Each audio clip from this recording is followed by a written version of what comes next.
Good morning from Gold Mine Trail Greenhouse. As promised, I said I would talk a little bit about lighting, whether it's for your greenhouse, whether it's on a windowsill in your kitchen, whether you have a designated grow space. It's always a good thing to kind of keep track of the amount of light and how it affects your plants. So plants need light. It's the energy source they need for photosynthesis. Um, This is the process where they convert carbon dioxide into their food. The process can be influenced positively or negatively depending on a couple of things. The color of the light or the spectrum, the intensity of the light or the brightness, and then the duration of the light. And that's how long your plants get to absorb that light. Um, the visible light spectrum has about 7 colors, each with a different wavelength, a unique wavelength, and an absorbent efficiency for plants. The two most effective for photosynthesis are red and blue, and these are actually absorbed into the plant by the chlorophyll. I'm going to cover quickly some terms to help you look for and research when you're thinking about a grow light, whether it be a commercial grow light like we have in here, or whether it's one that threads into a fitting for your house, over an individual plant or an individual growing area. So the first thing is lux or illuminance. So this is basically the intensity of the light. It's the amount of light that is crucial for photosynthesis and the overall growth. In some plants, they may thrive in 5,000 to 15,000 lux. Others, if it's a flowering cucumber or a tomato, they may need closer to 30,000 lux. Next thing is PAR, photosynthetically active radiation. So this is the light that's available within a range, and to help promote photosynthesis. So PAR isn't actually a measurement, but rather it's the range. It's the nanometers range of a light, and that's usually what plants need. Are usually 400 to 700 within that range. Next thing, thinking about your place and your plants, are the DLI, which is your daily light integral. So this is the amount of photosynthetically active radiation, PAR, which we've just talked about, that your plants receive in a 24-hour day.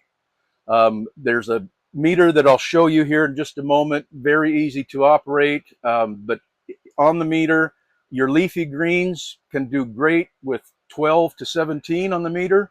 There again, fruiting vegetables require a little bit more. Tomatoes, cucumbers, squash, they may need closer to 20 to 40 on that range. If you've got a tray of seedlings, they may not need quite that much at all. And you can adjust that light for your plant's needs. You can move it closer to the sun source or the light source. You can move it further away. You can enhance it with some shiny aluminum foil. You can use a couple of mirrors to bounce light around. There's a lot of ways to adjust the intensity of the light, the lux or illuminance, and how long you're getting it. And if you're measuring your daily DLI and it's not quite enough for the plant that you need, it can be as easy as bumping up the timer. They're usually based on a 12-hour day. So if you've got a light that's not quite as bright as you'd like, but your plants are almost getting what they need, just bump it up to 13 hours or 14 hours or 15 hours, and then you'll get that daily light requirement that they need. Next thing is the PPFD. It's the photosynthetic photon flux density. Almost sounds like something off of Back to the Future, huh? But this measures the amount of PAR, photons, that land on a specific area every second. So every second, there's a certain amount that coming from your lights that's landing on those plants. And plants need different PPFD at different stages of their development. Greens, 100 to 200, 250. Fruiting plants, there again, probably closer 400 to 600. And if you've got that house plant that you just can't kill, it can thrive on 50. So that'll be covered in the meter here in a minute too. Another thing is the PPF, photosynthetic flux photon. So this measures the total number of photosynthetically active photons within that range we talked about, the nanometer range, 400 to 700 within that light spectrum. That's the measurement of them hitting each second.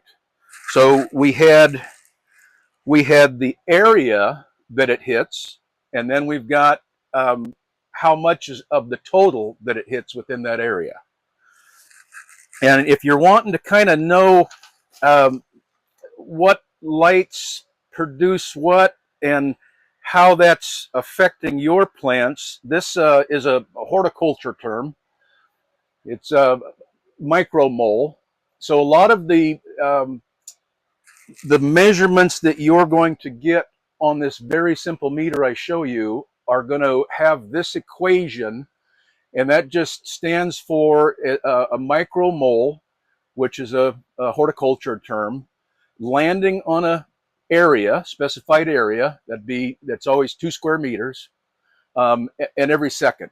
So that's how much light, as you hold your light meter up, you're going to see how much light is hitting the foliage of your plants every second. The last one to cover is PPE. It's the photosynthetic photon efficacy.